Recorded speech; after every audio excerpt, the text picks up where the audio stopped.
सोनू निगम पर हमला, ये खबर जब सामने आई तो सोच में पड़ गए आखिर सोनू निगम पर हमला कौन कर सकता है, वो भी लाइव शो के दौरान सोनू निगम पर हमला हुआ।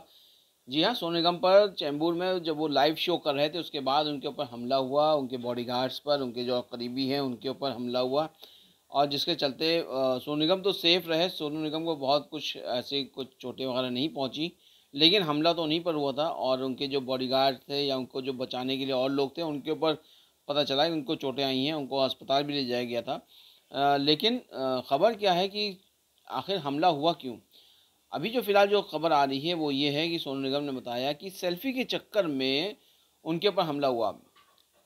एक एमएलए हैं और उनके बेटे ने वहाँ पर पहुंचकर सेल्फ़ी लेने की कोशिश की सोनू निगम के साथ और उस चक्कर में धक्का मुक्की हुई और सोनू निगम के साथ भी धक्का मुक्की हुई, उनके बॉडीगार्ड्स के साथ भी धक्का मुक्की हुई।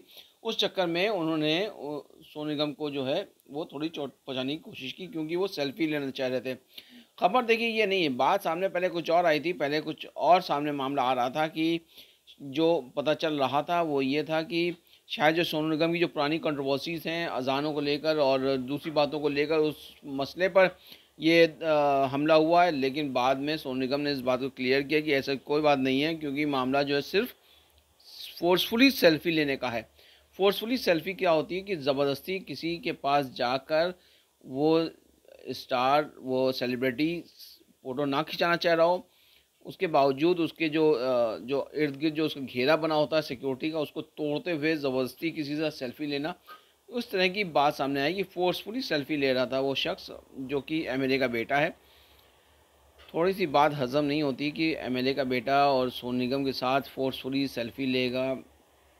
कोई आम इंसान तो है नहीं, आम इंसान का बेटा भी नहीं है, एमएलए का बेटा है और फ़ोर्सफुली वो सेल्फ़ी लेने की कोशिश करेगा सोनू निगम के साथ। बहरहाल सोनू निगम ने जो बात कही वो यही कही कि फ़ोर्सफुली सेल्फ़ी लेना चाह रहा था जिसकी वजह से ये पूरा मामला हुआ, पूरा धक्का-मुक्की हुई। उनको उनके जो बॉडीगार्ड्स थे, उनके जो सहयोगी थे, उनको स्टेज पर से धक्का देके नीचे फेंका गया। जहाँ तक कि मैं जानता हूँ सोनू निगम के जो बॉडीगार्ड हैं बहुत ही लंबे चौड़े, बहुत हट्टे-कट्टे हैं और बहुत ही उनको हिलाना भी बड़ा मुश्किल काम है। बहरहाल जो भी रहा हो, बात तो सिर्फ़ यही हुई कि सेल्फ़ी के चक्कर में पूरा मामला हुआ है।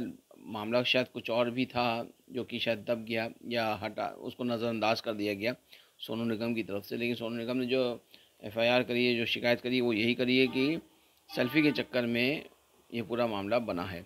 यानी कि सिर्फ़ फ़ोर्सफुली सेल्फ़ी लेने के चक्कर में इतना पूरा उनके ऊपर जो है इस तरह का हमला हुआ, उनको ज़बरदस्ती उनके साथ फ़ोटो खिंचाने के चक्कर में ये सब बातें हुई हैं। बहरहाल सोनू निगम के साथ जो भी हुआ वो सही तो नहीं है और इस तरह की बातें, क्योंकि जो वीडियो सामने आया था उसमें साफ नज़र आ रहा है कि एक शख्स जो है उनका जो करीबी था वो स्टेज पर से नीचे भी उसको फेंका गया, गिरा हो जाके। वो इत्तेफ़ाक है कि अच्छी बात है कि वहाँ पे कुछ ऐसा कुछ मेटल नहीं पड़ा था जो उसके लग सकता था। और फ़िलहाल जो है वो एफ़आईआर जो है वो लॉन्च कर ली गई है सोनू निगम की तरफ से और अब आगे पुलिस जो है कार्रवाई कर रही है।